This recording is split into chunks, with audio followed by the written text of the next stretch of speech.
Hey, what's going on, YouTube? So, I just got off work and I'm outside of Finale Fitness about to get in a chest and back workout. But before I do, I wanted to talk about a few things. So, as some of you may know, I have a pretty long commute to work every day. I live in LA, but I work in Irvine, more specifically Tustin. So I drive anywhere from an hour to an hour and a half on my way over here and about 45 minutes on my way back home. The drive back home's a little shorter because since I do go to the gym after work, I head home when there's less traffic. But what I've been doing to make these long commutes more bearable is I've been listening to podcasts. One podcast I've been listening to a lot lately is one called Short Story Long by Drama. Essentially, in this podcast, Drama, the host, invites people to share their stories. A lot of these people are entrepreneurs, so that's what really drew my attention to this podcast. And he has this segment called Listener Calls, where he invites people who listen to the podcast to give him a call and basically ask him and one of his guests any questions. In today's podcast, or at least the podcast I was listening to today, someone had asked him about starting their own podcast and any advice. I really liked the answer that Drama gave him. What he told this person is that you don't have to have it all figured out at the very beginning. He said it's okay if the podcast isn't that great to start off, so long as it continues to get better. Now, the reason I really like this advice is because I feel it applies to what I'm trying to do with these videos.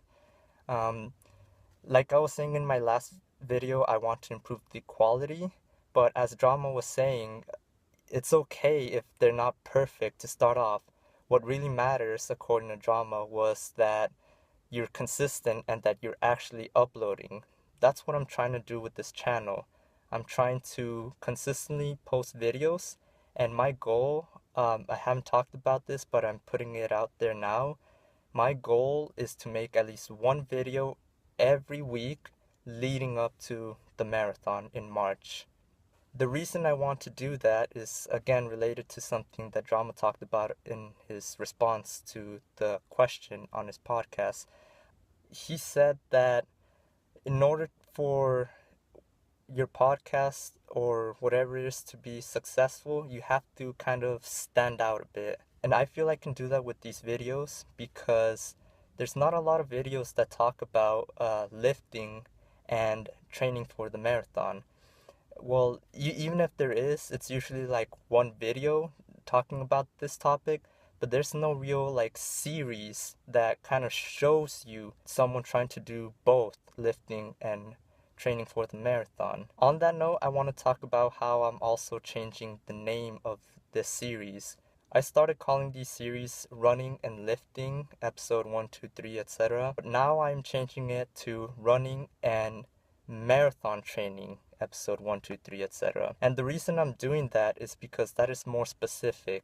That was part of Drama's advice. Be specific in how you are different. I feel like that podcast really made me feel more reassured that what I'm doing is good and that I'm on the right track. Speaking of being on the right track, I kind of didn't talk about this, but on my very first run, I saw towards the end of my run someone wearing a jacket that said marathon finisher. So I thought that was pretty cool because it was kind of like a sign that, hey, what you're doing is it's good. Overall, I'm just like really happy right now. But anyways, that covers what I wanted to talk about it. I should get going to the gym now. So I will see you in the next clip.